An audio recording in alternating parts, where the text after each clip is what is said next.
नमस्कार दोस्तों, decode exam में आप सभी का स्वागत है। आज की क्लास में हम लोग डिस्कस करेंगे मॉक टेस्ट 14 जो कि आपके यूपीपीसीएस प्रीलिम्स और आरओ एआरओ दोनों परीक्षाओं के लिए बहुत ही महत्वपूर्ण है। तो चलिए आज की क्लास को स्टार्ट करेंगे मेरे साथ ऐश्वर्या सिंह के साथ। क्लास में किसी भी तरीके का डाउट होगा तो आप लोग मुझे कमेंट बॉक्स में बताएंगे। क्लास इधर बीच आपकी क्लासेस नहीं हो पाई तो उसके लिए मैं आपसे क्षमा मांगती हूँ और पूरा प्रयास किया जाएगा कि आगे की क्लासेस आपकी कंटिन्यू रहे विदाउट एनी ब्रेक। और जो भी इधर थोड़ा आपका लॉस हुआ है उसको हम लोग आगे की क्लास में कवर कर ले।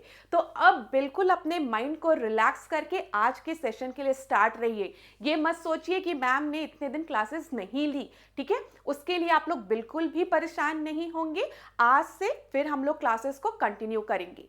यहाँ पर ध्यान दीजिएगा, एक चीज जो मैं हर क्लास में आपसे कहती हूँ, क्या नोटबुक लेके बैठिए, इंपॉर्टेंट पॉइंट को नोट डाउन करिए। क्यों नोट डाउन करेंगे? क्योंकि जब परीक्षा पास में आएगी तो रिवीजन करने में आसानी होगी। हम सबको हमारी हैंड राइटिंग ही अच्छी लगती है, ठीक है। और एग्जाम में जब अपनी हैंड राइटिंग में नोट्स तैयार रहता है शॉर्ट्स में, ठीक है, तो उसको पढ़ना भी बहुत आसान होता है। तो टेस्ट में जितने भी इंपॉर्टेंट पॉइंट्स आपको बताए जा रहे हैं आप लोग उसको नोट डाउन करते चलिए। और मुझे पता है आप में से ज़्यादातर स्टूडेंट ये काम कर भी रहे हैं, ठीक है। तो जिन्होंने अभी तक नहीं स्टार्ट किया है वो भी एक आराम से एक नोटबुक लीजिए, जो भी इंपॉर्टेंट पॉइंट्स बताए जाते हैं उनको नोट डाउन करते हुए चलिए। चलिए अब आज के सेशन को स्टार्ट करते हैं मेरे साथ ऐश्वर्या सिंह के साथ। कोई भी डाउट होगा तो कमेंट बॉक्स में बताएंगे आप लोग। तो क्लास यहाँ पर मैं आपको एक कोर्स के बारे में बता दूं। यूपीपीसीएस 2025 के लिए फाउंडेशन कोर्स आया है डिकोड एग्जाम की तरफ से, जिसमें कि प्रीलिम्स और मेंस दोनों के सिलेबस को कवर किया गया है। यहाँ पर मेंस की जब मैं बात कर रही हूँ तो मेंस में सारे जीएस पेपर, साथ ही साथ एसए और हिंदी पेपर भी कवर किया जाएगा। किस तरीके से आपको अपने मेंस में आंसर्स को लिखना है ये भी आपको बताया जाएगा। तो इस कोर्स से रिलेटेड अगर आपको कोई भी इंफॉर्मेशन चाहिए या मन में कोई भी क्वेरी है तो इस नंबर पर आप कांटेक्ट करिए, आपको सारी इंफॉर्मेशन प्रोवाइड करा दी जाएगी। डिकोड एग्जाम आप लोगों के लिए एक और क्रैश कोर्स लेकर आया है।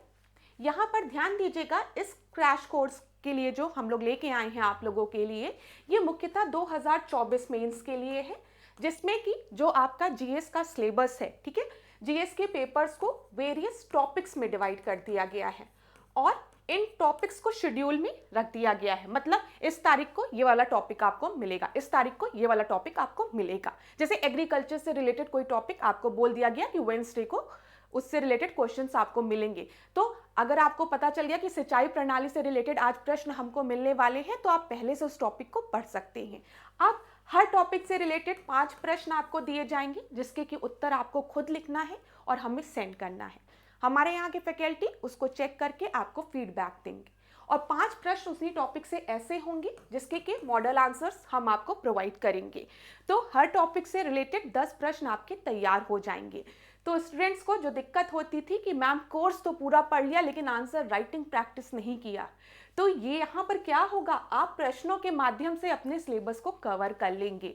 तो ये जो परेशानी होती है ना कि राइटिंग प्रैक्टिस नहीं हो पाई, स्पीड नहीं बन पाई, क्वेश्चन छूट गया, रेलेवेंट पॉइंट नहीं लिख पाए, ये सारी परेशानी इस कोर्स में आपकी हल हो जाएगी। क्योंकि एग्जाम आते आते जब आप पूरा कोर्स कवर कर लेंगे तो आप सोचिए 10-10 क्वेश्चन जब रोज लिखेंगे तो अच्छी खासी आपकी प्रैक्टिस हो जाएगी। तो इससे रिलेटेड अगर आपको कोई भी इंफॉर्मेशन चाहिए तो ये आपको कॉन्टैक्ट नंबर दिख रहा है, इस पर आप कॉन्टैक्ट कर सकते हैं। चलिए अब आज की क्लास का हम पहला प्रश्न देखते हैं। ध्यान से देखिएगा, प्रश्न में क्या बोला गया है। भारत के निम्नलिखित में से किस निकाय का नेतृत्व प्रधानमंत्री करते हैं? तो यहां पर कौन से काउंसिल्स का, किन काउंसिल्स को प्राइम मिनिस्टर हेड करते हैं ये पूछा गया है, ठीक है। मैं थोड़ा स्लाइड से हट जाऊं ताकि आप लोगों को क्वेश्चन अच्छे से दिख सके। तो अब आपको विजुअल होगा, फॉन्ट साइज में भी कोई दिक्कत नहीं हो रही होगी अब आप लोगों को। तो बताइए, prime minister national development council को, इंटरस्टेट काउंसिल को, नेशनल वाटर रिसोर्स काउंसिल को, नेशनल इंटीग्रेशन काउंसिल को, किसको हेड करते हैं? तो राष्ट्रीय विकास परिषद की अगर हम बात करें तो अब तो आपको पता है कि नीति आयोग आ गया है। पहले हम प्लानिंग कमीशन की बात करते थे, 5 ईयर प्लान्स की बात करते थे, तो अब हम किसकी बात करते हैं? नीति आयोग की बात करते हैं। तो हाँ, जो नेशनल डेवलपमेंट काउंसिल था उसको कौन हेड करता था? पीएम करते थे, प्राइम मिनिस्टर। अंतरराज्य परिषद की बात करें, इंटर स्टेट काउंसिल की, तो ये एक संवैधानिक बॉडी है जिसके के बारे में किस आर्टिकल में दिया गया? आर्टिकल 263 में। तो अगर परीक्षा में आपसे कभी भी पूछे कि इंटर स्टेट काउंसिल का गठन कौन करता है, तो आप याद रखिएगा इंटर स्टेट काउंसिल का गठन राष्ट्रपति करता है और हमारे संविधान में आर्टिकल 263 में इसके बारे में दिया गया है। लेकिन इसका नेतृत्व कौन करता है पूछेगा तो आप क्या बताएंगे? प्रधानमंत्री। ठीक है। राष्ट्रीय जल संसाधन परिषद की अगर हम बात करें तो इसका नेतृत्व कौन करते हैं? प्रधानमंत्री, पीएम। और यहाँ पर राष्ट्रीय Ekta Parishad, national integration council को भी पीएम ही हेड करते हैं। तो यहाँ पर आपका सही उत्तर क्या हो जाएगा? 1, 2, 3, 4। ठीक है, ठीक है क्लास। कहीं पर भी ऐसा लगे कि मैम उत्तर जल्दी बता रही हैं तो वीडियो को पॉज कर लीजिए। कहीं पर ऐसा लगे कि मैम उत्तर बहुत लेट में बता रही हैं तो वीडियो को फास्ट कर लीजिए। तो स्पीड तो आप मैनेज कर सकती हैं।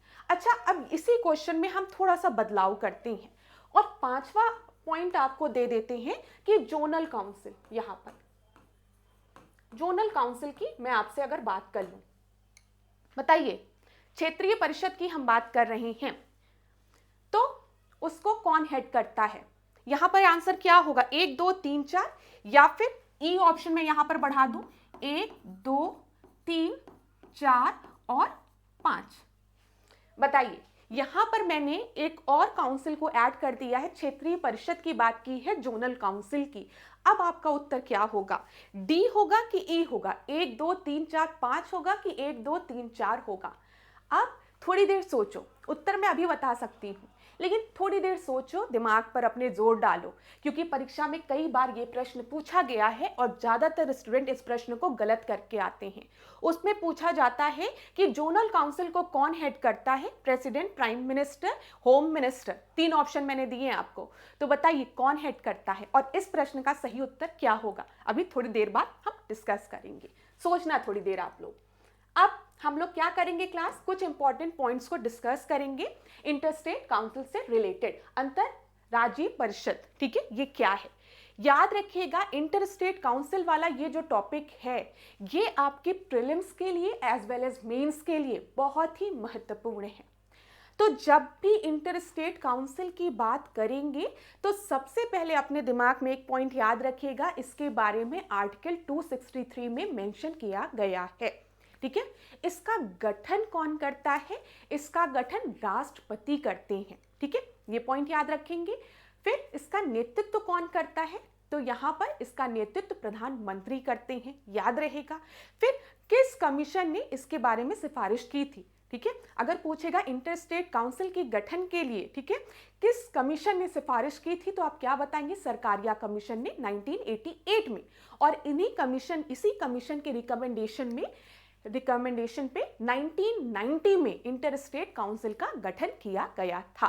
ये सारे पॉइंट बहुत ही इंपॉर्टेंट हैं।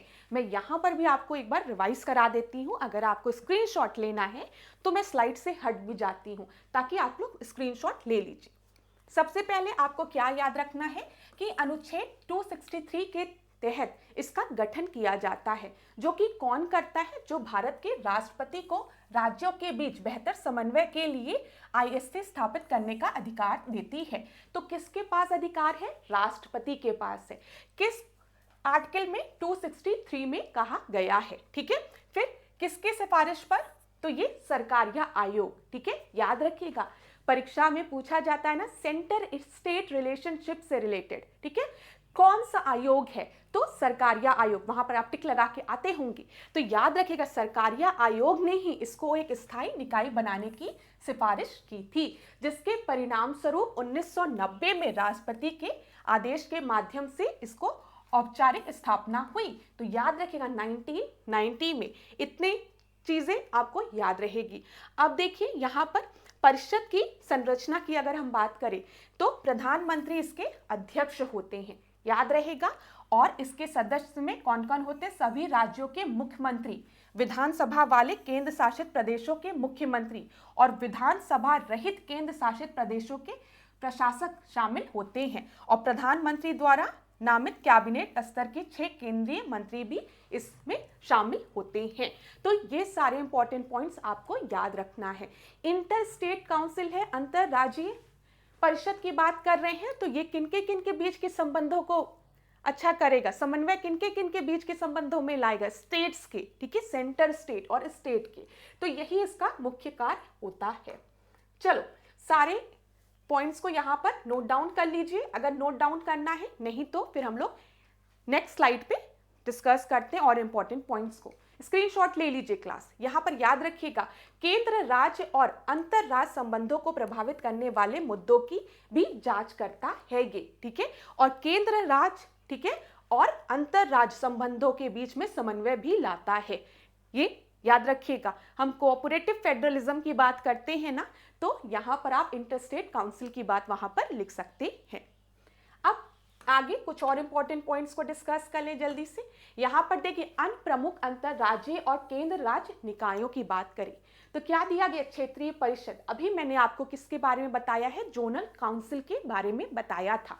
तो ध्यान रखिएगा कि जोनल काउंसिल का गठन किस अधिनियम के तहत हुआ है। अभी तो मैंने आपको इंटरस्टेट काउंसिल के बारे में बताया कि इंटरस्टेट काउंसिल का गठन 1990 में हुआ। किस कमीशन ने सिफारिश की थी, सरकारिया कमीशन ने सिफारिश की थी, और आर्टिकल 263 में इसके बारे में दिया गया है कि राष्ट्रपति के पास ये अधिकार रहेगा कि इंटरस्टेट काउंसिल का, अंतरराज्यीय निकाय का जो इसका गठन करे, और कौन इसका नेतृत्व करता है, प्रधानमंत्री। ये सब पॉइंट हमने किससे रिलेटेड डिस्कस किए, इंटरस्टेट काउंसिल से। अब यहाँ पर जोनल काउंसिल की बात की गई है। सबसे पहले पॉइंट आप याद रखिएगा, ये एक संवैधानिक निकाय नहीं है, इसके बारे में कॉन्स्टिट्यूशन में किसी भी आर्टिकल में मेंशन नहीं है, पहला पॉइंट, ठीक है। यहाँ पर याद रखिएगा इसका गठन, ठीक है, इसका गठन किस अधिनियम के तहत हुआ है, तो राज्य पुनर्गठन अधिनियम 1956 के तहत। इंपॉर्टेंट है, नोट डाउन करिए, परीक्षा में पूछा जाता है।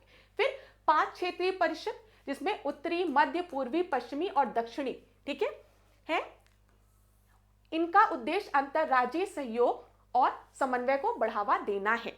प्रत्येक क्षेत्रीय परिषद को नेतृत्व कौन करता है, देखिए, केंद्रीय गृह मंत्री। यही चीज मैं आपको बताना चाह रही थी। परीक्षा में एक बार पूछा गया था कि जोनल काउंसिल का नेतृत्व कौन करता है, और पहला ऑप्शन पीएम दे दिया गया था। अब स्टूडेंट्स के दिमाग में ज्यादातर रहता है कि जो परिषद है उनका नेतृत्व प्रधानमंत्री करते हैं, तो ज्यादातर स्टूडेंट इसी को मार्क करके आए थे। याद रखिएगा, जब भी हम क्षेत्रीय परिषद की बात करेंगे, हम जोनल काउंसिल की बात करेंगे, तो ये एक संवैधानिक निकाय नहीं है, ठीक है। इसका गठन राज्य पुनर्गठन अधिनियम 1956 के तहत हुआ, दूसरा पॉइंट। तीसरा पॉइंट, इसका नेतृत्व कौन करता है, गृह मंत्री करते हैं, होम मिनिस्टर करते हैं, ठीक है। क्लास याद रखोगे ना ये सारे पॉइंट्स, यहां से प्रश्न बन सकता है। पूर्वोत्तर क्षेत्र के लिए एक अलग परिषद का गठन हुआ, जिसको कि हम पूर्वोत्तर परिषद कहते हैं, ठीक है, और इसका गठन कब हुआ था, 1972 में, ये याद रखिएगा। हम 5 जब जोनल काउंसिल की बात करते हैं, इनका गठन तो राज्य पुनर्गठन अधिनियम 1956 के तहत हुआ था, लेकिन जब हम बात करते हैं पूर्वोत्तर परिषद की, ठीक है, तो इनका गठन किसके तहत हुआ था, पूर्वोत्तर परिषद अधिनियम 1972 के तहत।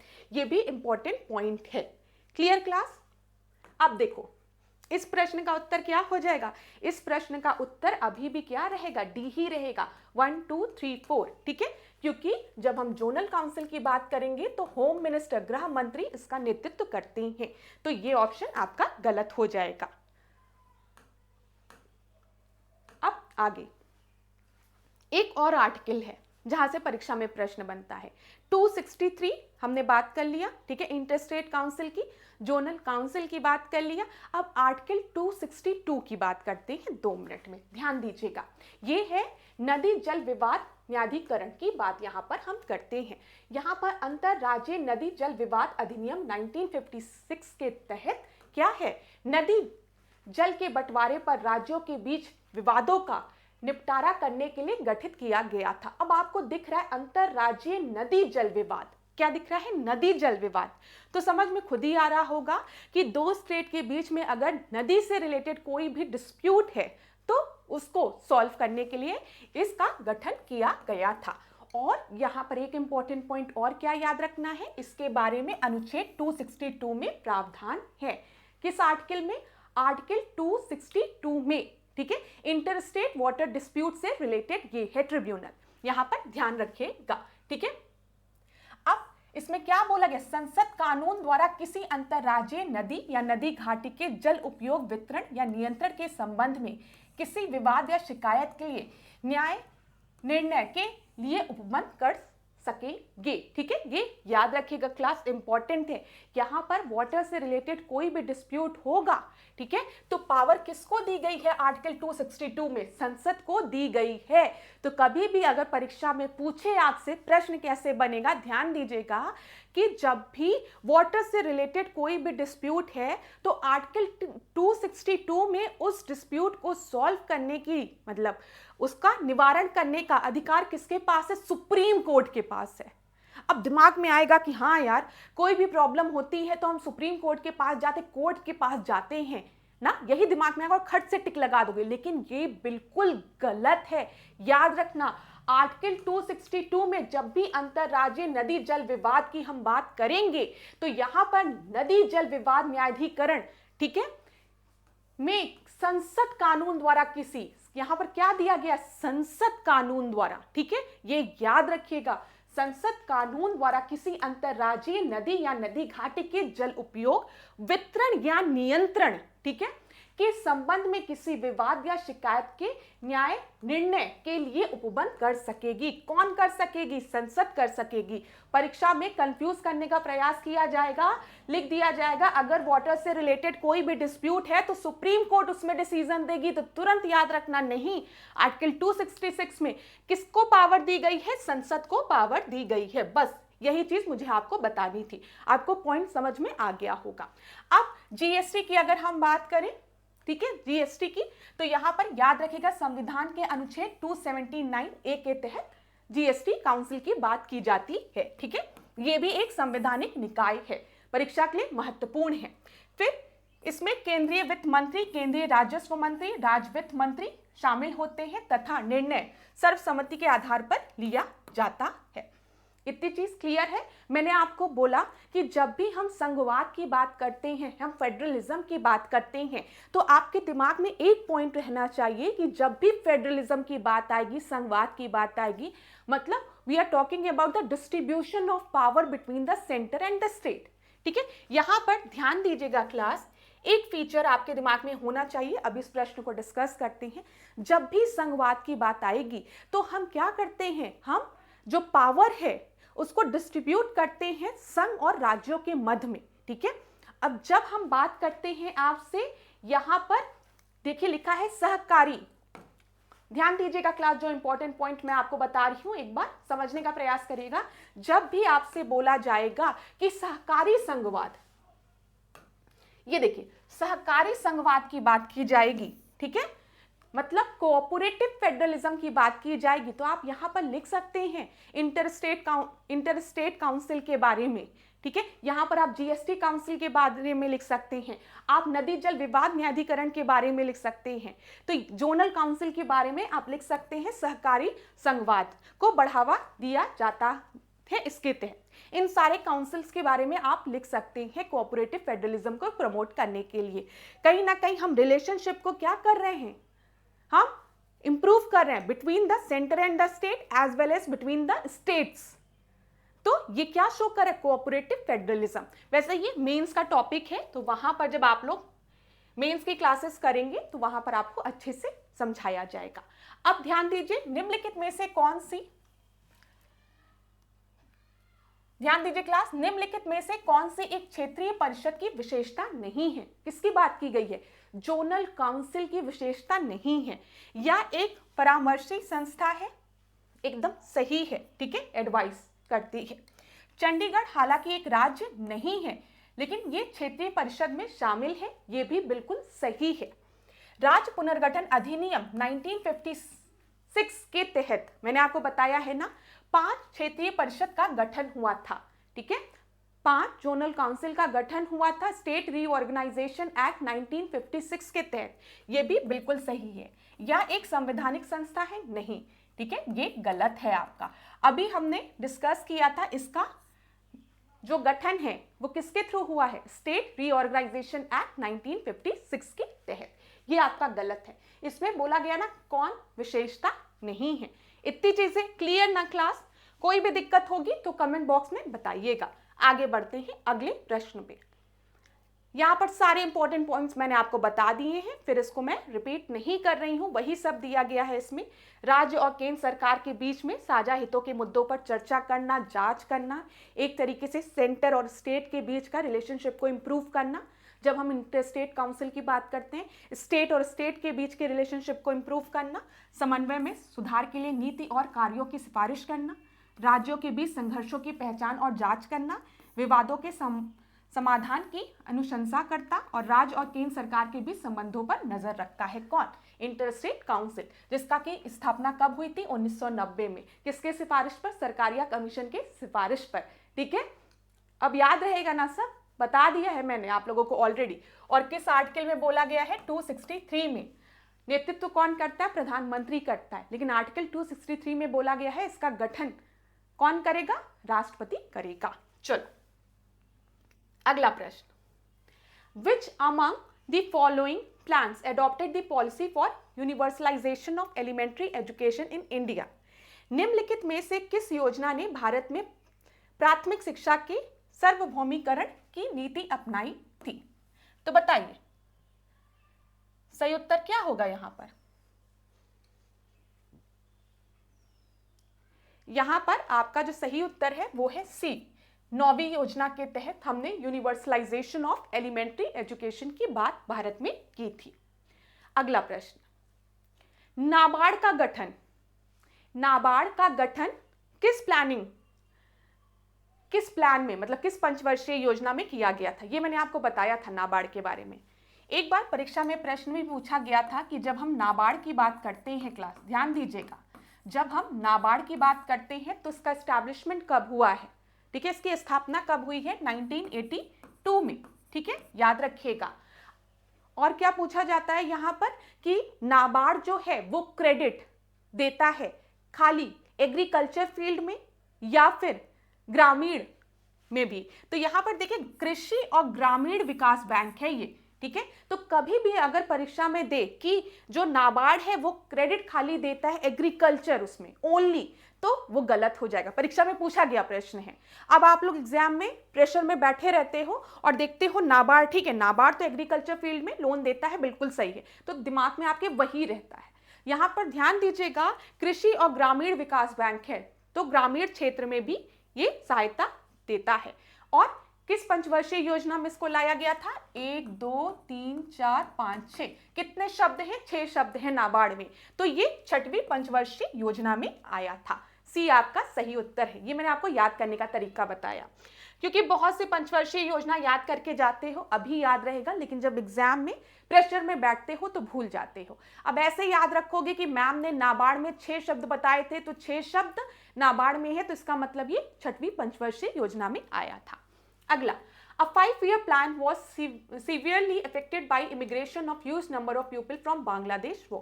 ठीक है, चलिए बताइए कौन सी पंचवर्षीय योजना बुरी तरह प्रभावित हुई थी बांग्लादेश से भारी संख्या में लोगों के आने के कारण? तो बताइए कौन सी पंचवर्षीय योजना थी वो? पहली, तीसरी, चौथी या फिर 6वीं? तो यहां पर आपका सही उत्तर क्या है? वो 4th 5-year प्लान था। सी आपका सही उत्तर है, याद रखिएगा। चलिए, यहां पर मैंने आपको सारी चीजें बता दी हैं कि जब हम 4th 5-year प्लान की बात करेंगे तो बांग्लादेश से बहुत लोग आए थे भारत में, इमिग्रेंट्स, जिसके वजह से ये आपका इफेक्टेड हुआ था। नाबार्ड की स्थापना मैंने आपको बता दी 12 जुलाई 1982 को, ठीक है, 6th 5-year प्लान के थ्रू की गई थी, ये याद रखिएगा। और 9th 5-year प्लान की जब हम बात करते हैं तो यहाँ पर यूनिवर्सलाइजेशन ऑफ एलिमेंट्री एजुकेशन की बात की गई थी, ये भी याद रखिएगा। अच्छा क्लास, एक और इंपॉर्टेंट पॉइंट जो आपको याद रखना है वो क्या है? हमने आर्टिकल 21A को ऐड किया है किस कॉन्स्टिट्यूशनल अमेंडमेंट के तहत? तो याद रखिएगा 86th कॉन्स्टिट्यूशनल अमेंडमेंट एक्ट 2002 के तहत, जिसमें हमने एलिमेंट्री एजुकेशन को फंडामेंटल राइट बना दिया है।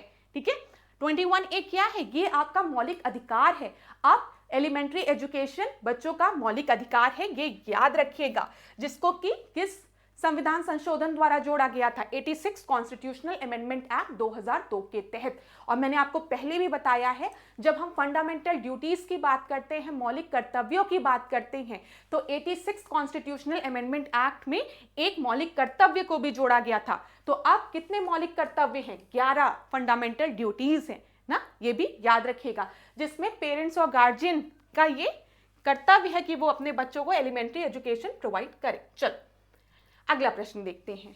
द वर्ड मंत्रिमंडल, मंत्रिमंडल बोला जाता है ना, कैबिनेट।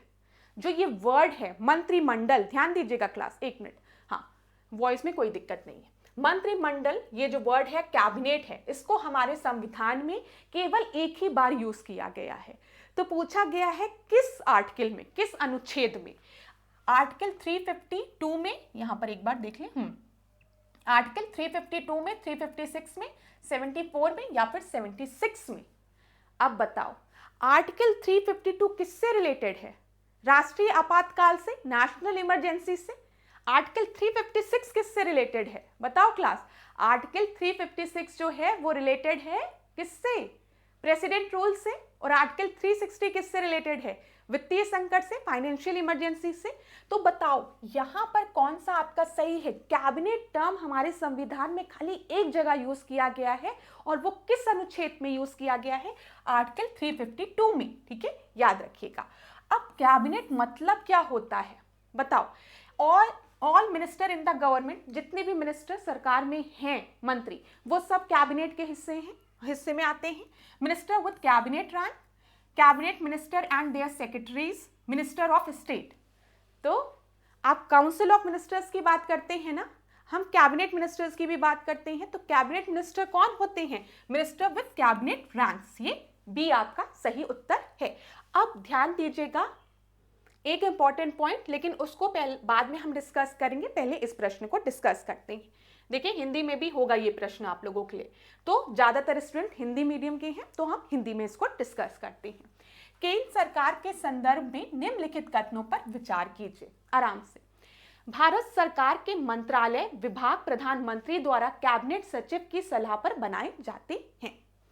प्रत्येक मंत्रालय को राष्ट्रपति द्वारा प्रधानमंत्री की सलाह पर एक मंत्री को सौंपा जाता है। तो बताइए ऊपर दिए गए कथनों में से कौन सा कथन आपका सही है? यहाँ पर क्या बोला गया है कि भारत सरकार में जितने भी मंत्रालय होते हैं, मिनिस्ट्री होती है, ठीक है, विभाग जो होते हैं, डिपार्टमेंट जो होते हैं, प्रधानमंत्री द्वारा कैबिनेट सचिव की सलाह पर बनाए जाते हैं। तो उसका गठन प्रधानमंत्री करता है, और किसकी सलाह पर? बताइए, कैबिनेट सचिव की सलाह पर। ये सही है कि गलत है? तो ये आपका गलत है, ध्यान दीजिएगा, ये आपका गलत स्टेटमेंट है। जितने भी मंत्रालय हैं ना, वो राष्ट्रपति द्वारा मंत्रियों को सौंपे जाते हैं, ठीक है, लेकिन किसके सजेशन पे, किसकी सलाह पर? प्रधानमंत्री की सलाह पर। ठीक है, ये चीज क्लियर है? तो दूसरा स्टेटमेंट आपका सही है, लेकिन पहला आपका गलत है। यहां पर कौन सा सही है ये बोला गया है, तो दूसरा आपका सही है। एक बार इंग्लिश में मैं आपको बता दूं, क्योंकि हो सकता है इंग्लिश में थोड़ा स्टूडेंट्स को दिक्कत हो रही हो।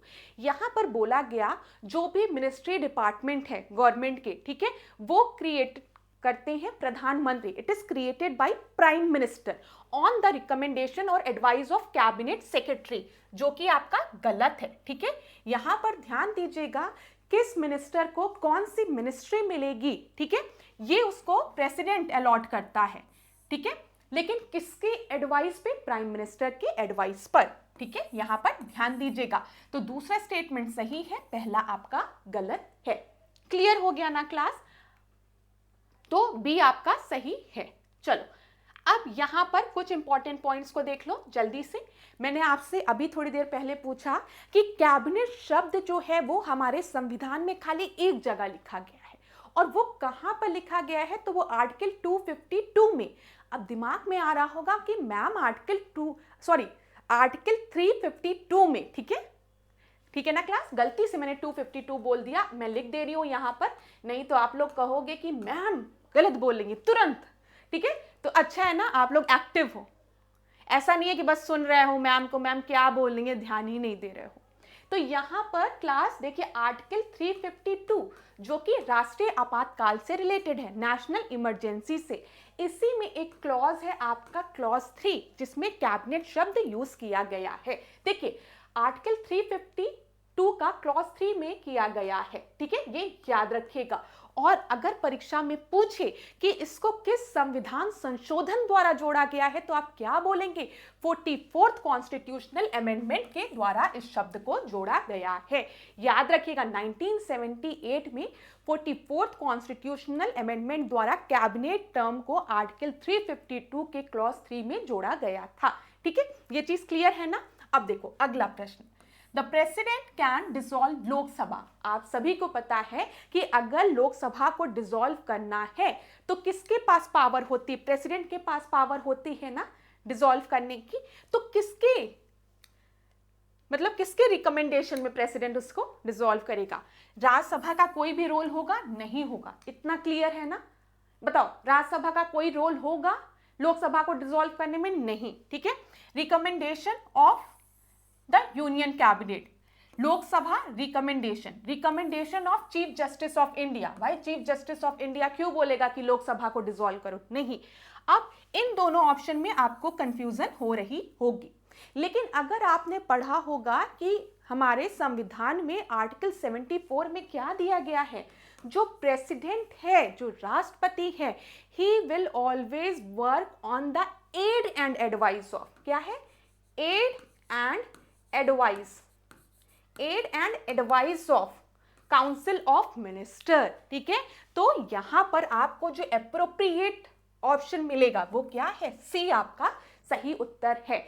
राष्ट्रपति कोई भी कार्य करेगा तो सलाह मशवरा किससे करेगा, काउंसिल ऑफ मिनिस्टर से। ठीक है, जिसको कि हेड कौन करता है, प्रधानमंत्री करता है। तो ये याद रखिएगा आप लोग, क्योंकि इंपॉर्टेंट है। आर्टिकल 74 में बोला गया है president will work on aid and advice of council of minister, जिसको कि हेड कौन करेगा, प्राइम मिनिस्टर करेगा। तो देखिए यही दिया गया है यहां पर। ठीक है, आर्टिकल 74 के क्लॉज 1 में क्या बोला गया है, जो प्रेसिडेंट है वो फंक्शन करेगा in accordance with the advice of union council of minister which will be headed by prime minister. इतनी चीज क्लियर है ना। और आर्टिकल 85 के क्लॉज 2 में अगर आप देखेंगे तो प्रेसिडेंट में dissolve the house of the people Lok Sabha.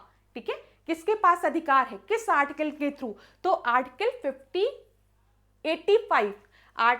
85 के क्लॉज 2 में किसको अधिकार दिया गया है, राष्ट्रपति को, प्रेसिडेंट को। ये ध्यान रखिएगा।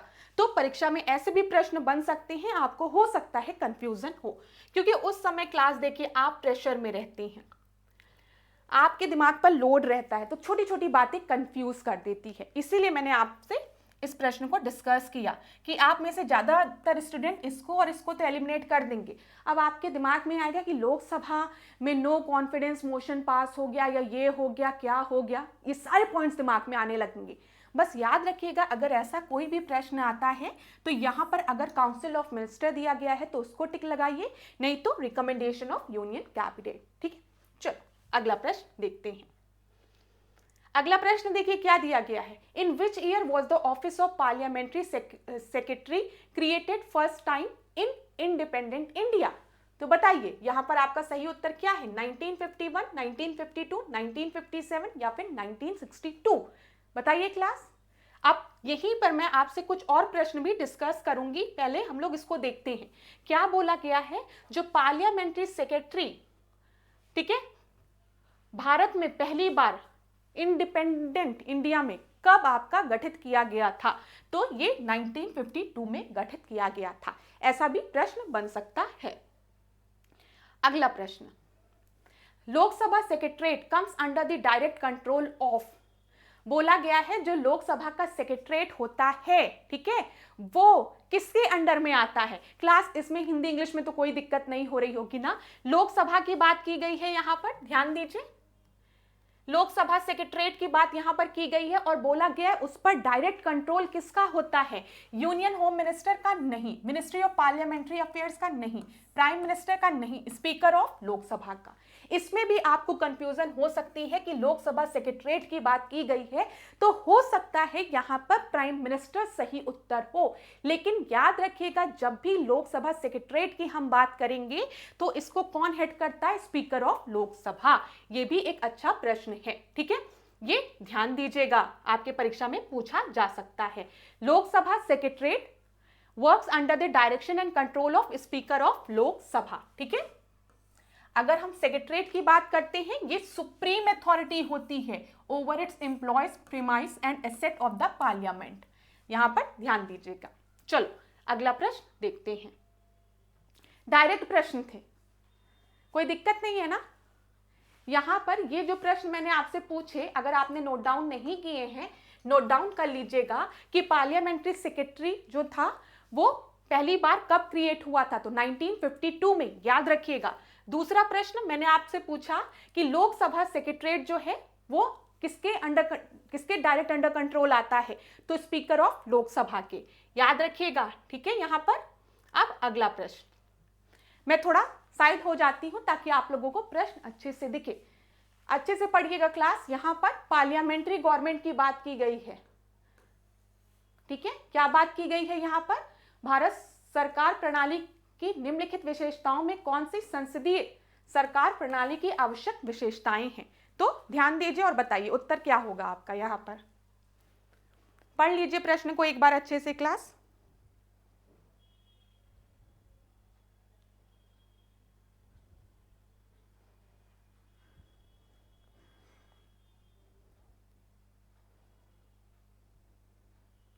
पढ़िए आराम से, फिर उत्तर दीजिए, थोड़ा टाइम लीजिए।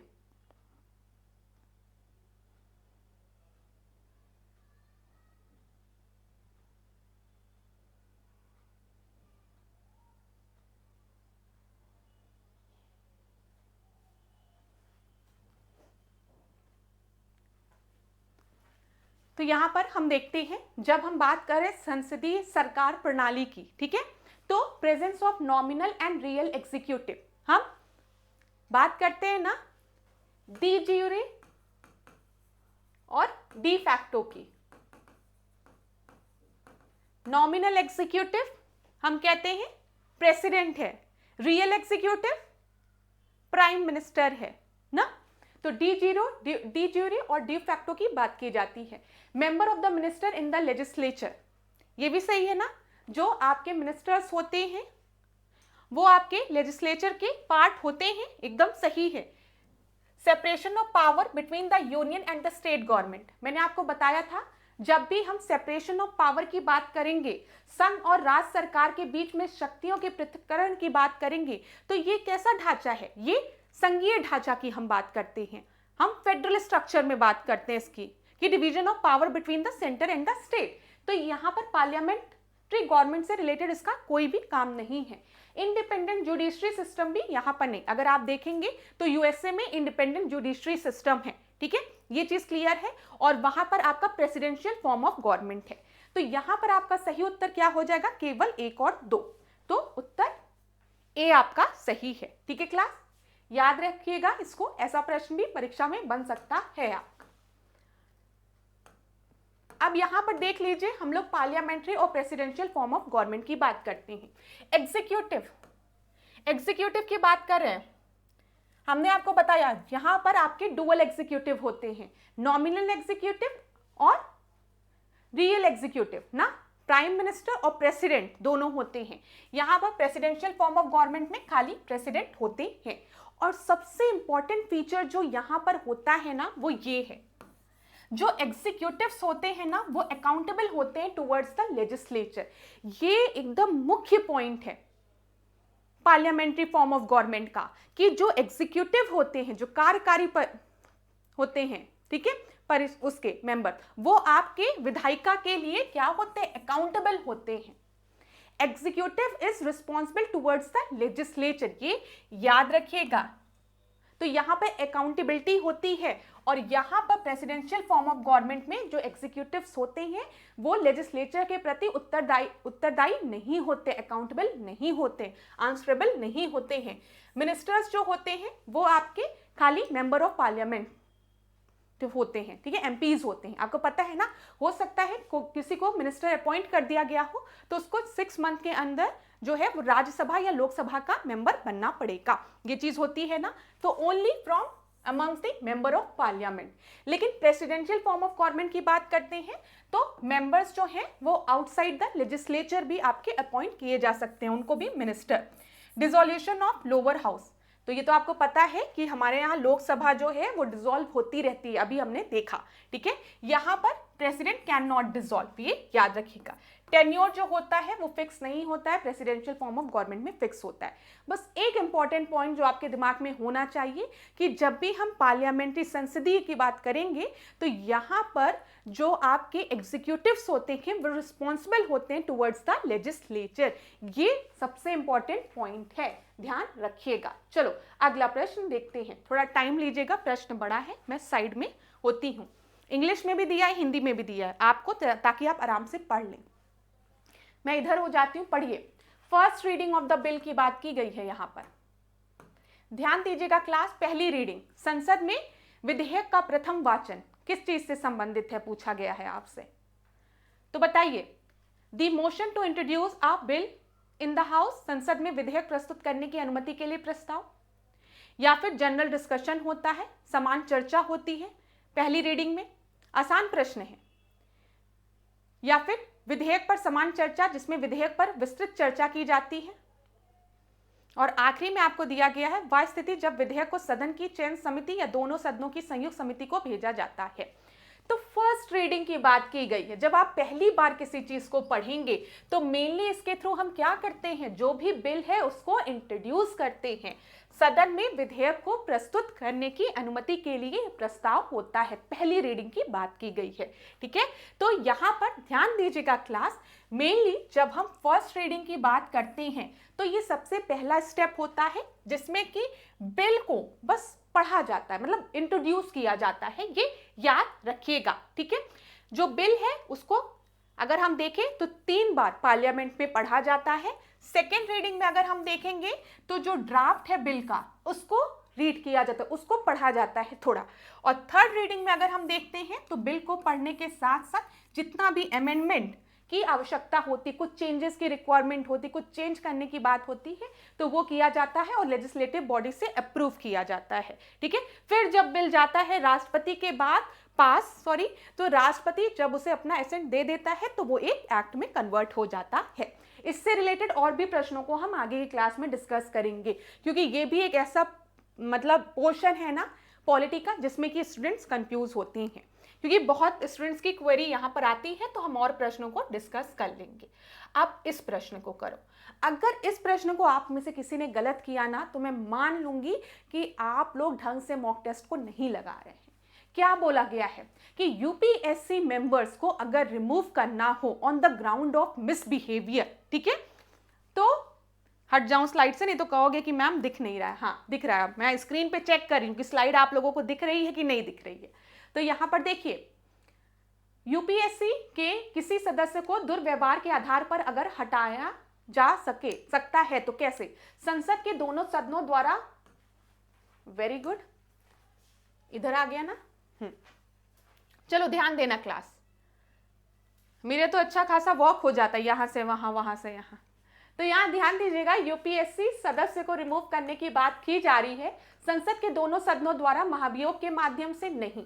ये भी प्रश्न आपके परीक्षा में बना था, मैंने आपसे डिस्कस किया था कि एक बार परीक्षा में बना था प्रश्न कि संसद के दोनों सदनों की आवश्यकता होती है किसे रिमूव करने के लिए, ठीक है। वहां पे कैग के बारे में दिया गया था, सुप्रीम कोर्ट के जजेस के बारे में दिया गया था, हाई कोर्ट के जजेस के बारे में दिया गया था और यूपीएससी के बारे में भी दिया गया था। तो मैंने आपको बताया था कि यूपीएससी मेंबर को रिमूव करने के लिए संसद के सदनों की आवश्यकता नहीं होती है। दिमाग में एकदम बिठा लो, परीक्षा में जब पूछा जाता है और ये दिमाग प्रेशर में होता है तो यही सब पॉइंट कंफ्यूज करते हैं। तो जब भी यूपीएससी मेंबर को दुर्व्यवहार के आधार पर हटाना होगा तो यहाँ यहाँ पर संसद के सदनों की आवश्यकता नहीं होगी, ठीक है। राज्यसभा द्वारा उपस्थित मतदान की आवश्यकता नहीं होगी, सदन राज्यसभा लोकसभा की आवश्यकता ही नहीं होगी। प्रधानमंत्री द्वारा कैबिनेट की सिफारिश के आधार पर नहीं, राष्ट्रपति द्वारा सर्वोच्च न्यायालय द्वारा जांच के आधार पर, ठीक है। President on the basis of inquiry by the supreme court. ये बहुत इंपॉर्टेंट चीज है, परीक्षा में कंफ्यूज होते हैं क्लास, जब सारे कमीशन के बारे में एक जगह पूछ लेते हैं। याद रखिएगा, जब भी यूपीएससी मेंबर को रिमूव करना होगा on the ground of proved misbehaviour, तो राष्ट्रपति रिमूव करेगा on the inquiry of supreme court, ठीक है। डन, चलो आगे बढ़ते हैं। Governor can make recommendation to the president on which of the following issue. हट जाए, नहीं तो ये कहेंगे अरे मैम पहले स्लाइड से हटिए तब पहले प्रश्न पढ़ें, तो हट जाते हैं थोड़ी देर। तो ध्यान से देखिएगा क्लास, हिंदी और इंग्लिश दोनों में। यहां पर क्या दिया गया है, राज्यपाल निम्नलिखित में से किस मुद्दे पर राष्ट्रपति को सिफारिश कर सकता है। तो removal of the member of the state PSC, removal of the जजेस of high court, dissolution of state legislative assembly, declaration of the breakdown of constitutional machinery in the state. बताइए यहां पर क्या बोला गया है, ध्यान दीजिएगा क्लास। राज्यपाल निम्नलिखित में से किस मुद्दे पर राष्ट्रपति को सिफारिश कर सकता है। तो राज्य पीसीएस के सदस्यों को हटाने के लिए नहीं, कोई जरूरत नहीं। उच्च न्यायालय के न्यायाधीशों को हटाने के लिए नहीं। राज्य विधानसभाओं को भंग करने के लिए हाँ, ये सही है ना। जब स्टेट लेजिस्लेटिव असेंबली की बात करते हैं हम, तो इसके लिए सिफारिश कर सकता है। राज्य में संवैधानिक तंत्र के टूटने की घोषणा की बात करते हैं, जब फेल्योर ऑफ कॉन्स्टिट्यूशनल मशीनरी की हम बात करते हैं, प्रेसिडेंट रूल की हम बात करते हैं, आर्टिकल 356 की बात करते हैं, तो यहां पर भी, तो यहां पर ये दो ऑप्शन आपके सही हैं, तो ये सी में दिया गया है, ठीक है। और सब में सिफारिश नहीं करेगा, ये याद रखिएगा। क्या करेगा, लेजिस्लेटिव असेंबली को भंग करेगा, प्रेसिडेंट रूल लगाएगा, आर्टिकल 356, ठीक है। तो इसके लिए सिफारिश कर सकता है, तो सी आपका सही उत्तर है। अब यहां पर पहले क्या देखा जाए इस प्रश्न को, यह दिया गया है आपका कि लोकसभा और राज्यसभा के थ्रू अगर हमें हटाना हो किसको, जजेस को, तो प्रोसीजर क्या है। एक बार बस सुन लीजिए, ठीक है। एक बार जब स्लाइड आ गई है तो सुन लीजिए ध्यान से। पूछा जाता है ना सुप्रीम कोर्ट के जजेस को किस तरीके से हटाया जाता है। आप पढ़ते होंगे कैग को रिमूव करने का प्रोसीजर क्या है, तो उसमें दिया रहता है कि जैसे कि सुप्रीम कोर्ट के जजेस को रिमूव किया जाता है, वही सिमिलर प्रोसीजर है। तो वो प्रोसीजर क्या होता है, एक बार देख लीजिए। किसी भी, देखिए, जो उनको हटाने की बात अगर करें सुप्रीम कोर्ट के जजेस को, तो ये मोशन लोकसभा में भी लाया जा सकता है और राज्यसभा में भी, ये चीज ध्यान में रखिएगा। अगर उसको लोकसभा में लाया गया है, इन केस ऑफ लोकसभा, तो 100 मेंबर जो हैं, ठीक है, उन्हें इसे सबमिट करना पड़ेगा, मतलब सपोर्ट करना पड़ेगा। और अगर राज्यसभा में इंट्रोड्यूस किया गया है तो 50 मेंबर, ये याद रखिएगा। जो रिमूवल मोशन है सुप्रीम कोर्ट के जजेस, किसी सुप्रीम कोर्ट के जज को रिमूव करने की बात की गई है, उस रिमूवल मोशन को अगर लोकसभा में इंट्रोड्यूस किया गया है तो 100 मेंबर का सपोर्ट चाहिए होगा, सिग्नेचर चाहिए होगा। और अगर राज्यसभा में इंट्रोड्यूस किया गया है तो 50 मेंबर का, ये याद रखिएगा, ठीक है। अब स्पीकर चाहे, ठीक है, अगर लोकसभा में इंट्रोड्यूस किया गया है तो स्पीकर चाहे उसे एक्सेप्ट करे चाहे रिजेक्ट कर दे। लोकसभा में, अगर राज्यसभा में तो चेयरमैन होता है ना, एक्सेप्ट करे या रिजेक्ट करे। अगर स्पीकर ने उसको एक्सेप्ट कर लिया कि ठीक है चलो, 100 लोगों ने, लोकसभा का स्पीकर बैठा हुआ है, 100 मेंबर्स ने साइन करके दिया कि हमें फलाने जज को रिमूव करना है, तो स्पीकर ने कहा ठीक है चलो मैं इसको एक्सेप्ट करता हूं।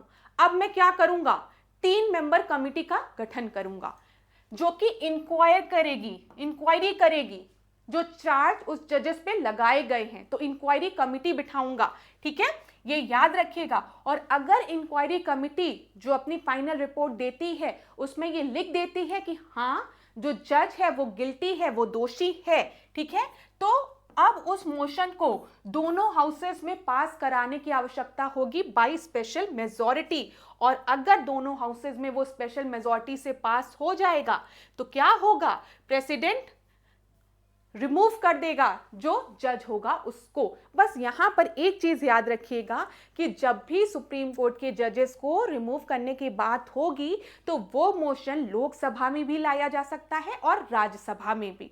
अगर लोकसभा में लाया गया तो 100 मेंबर का सिग्नेचर सपोर्ट होना चाहिए, अगर राज्यसभा में इंट्रोड्यूस किया गया है तो 50 मेंबर का। ठीक है, और जब ये मोशन 100 मेंबर या 50 मेंबर द्वारा साइन कर दिया जाता है तो वो स्पीकर या चेयरमैन के पास जाता है। अगर चेयरमैन भी उसको एक्सेप्ट कर लेता है तो वो 3 मेंबर कमिटी बिठाता है। अब 3 मेंबर की जो कमिटी होती है वो पूरा जांच पड़ताल करती है, इन्वेस्टिगेट करती है। अगर वो जज को गिल्टी मान लेती है तो उस मोशन को अब क्या किया जाता है, दोनों हाउसेस में स्पेशल मेजॉरिटी से पास कराया जाता है। अगर स्पेशल मेजॉरिटी से पास हो जाता है तो प्रेसिडेंट जज को रिमूव कर देता है। तो ये काफी क्रिटिकल, मतलब हम कह सकते हैं काफी डिफिकल्ट पूरा प्रोसीजर होता है। ठीक है, जजेस को रिमूव करने का। चलो अगला प्रश्न देखते हैं। Qualification of age, president of India, member of parliament, member of state legislative assembly, member of state legislative council. तो बताओ 21 वर्ष किसका होगा? मेंबर ऑफ पंचायत का ना। ए का सेकंड 2 जगह दिया गया है, वेरी गुड। और कोई ऑप्शन नहीं। अब बी 25 बोला गया है, तो पहला दिया गया member of state legislative assembly और फिर दिया गया member of state legislative council. 35 तो आपको पता ही होगा किससे रिलेटेड है, प्रेसिडेंट से रिलेटेड है, तो यहां पर ये हो गया।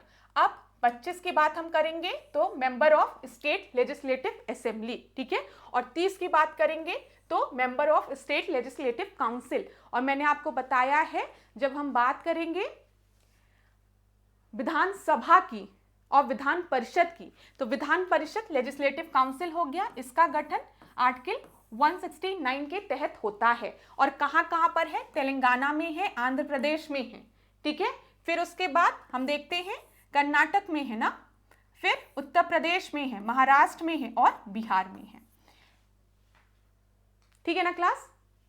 तो यहां पर ध्यान रखिएगा इस चीज को। यहां पर आपका सही उत्तर ए हो जाएगा। चलो अगला प्रश्न देखें। अगला प्रश्न ये भी काफी बड़ा प्रश्न है, स्लाइड से हटना पड़ेगा मैम को। क्या बोला गया? Which of the following committees are not exclusively the committee of the lower house. ठीक है, इन सारे कमिटीज में से निचले सदन की समिति कौन सा नहीं है? विशेष रूप से भारत की संसद के निचले सदन की समिति नहीं है, खाली लोकसभा के मेंबर्स उसमें नहीं है। तो बताइए, स्लाइड से हट गई हूं। एस्टीमेट कमेटी की जब हम बात करते हैं, प्राक्कलन समिति की, तो आप सभी को पता होगा सबसे बड़ी कमेटी होती है, 30 मेंबर होते हैं और 30 मेंबर जो होते हैं वो कहाँ के होते हैं? लोकसभा के होते हैं, निचले सदन के। तो ये आपका एक्सक्लूसिवली किसके लिए है बताओ? लोकसभा के लिए। तो ये तो ऑप्शन में होना ही नहीं चाहिए। फर्स्ट को हटा दो, फर्स्ट यहां पर भी है, फर्स्ट यहां पर भी है। अब देखिए, committee on public undertaking, committee on welfare of scheduled caste and scheduled tribe और committee on empowerment of women, सार्वजनिक उपक्रम संबंधी समिति, अनुसूचित जाति और अनुसूचित जनजाति के कल्याण संबंधी समिति, महिला सशक्तिकरण समिति। इन तीनों में अगर हम देखेंगे 2, 3, 4 में, तो लोकसभा और राज्यसभा दोनों के मेंबर्स शामिल होते हैं और यही आपके प्रश्न में पूछा गया है। खाली प्राक्कलन समिति की जब हम बात करते हैं तो इसमें आपके लोकसभा के ही मेंबर्स होते हैं। एस्टीमेट कमिटी जो होती है उसमें आपके जो 30 मेंबर्स होते हैं वो खाली लोकसभा के होते हैं। ठीक है, पब्लिक अंडरटेकिंग कमेटी की बात करेंगे तो इसमें 22 मेंबर होते हैं, जिसमें से 15 मेंबर्स लोकसभा के होते हैं और 7 मेंबर्स राज्यसभा के होते हैं। Committee on welfare of scheduled caste and scheduled tribe की बात करेंगे तो इसमें भी 30 मेंबर होते हैं। याद रखिएगा, 20 मेंबर लोकसभा से और 10 मेंबर राज्यसभा से।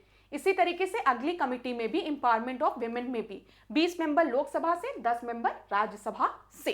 तो बस प्राक्कलन समिति में ही आपके 30 मेंबर लोकसभा के होते हैं। चलो अगला प्रश्न देखते हैं।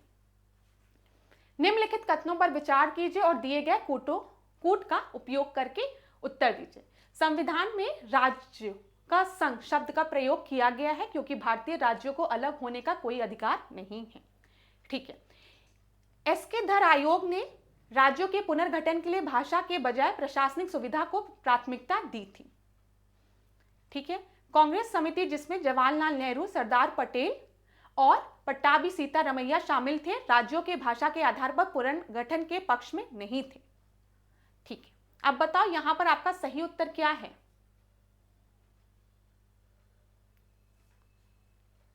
बताइए क्लास, सही उत्तर क्या है? यहां पर कौन सा कथन सही बोला गया है?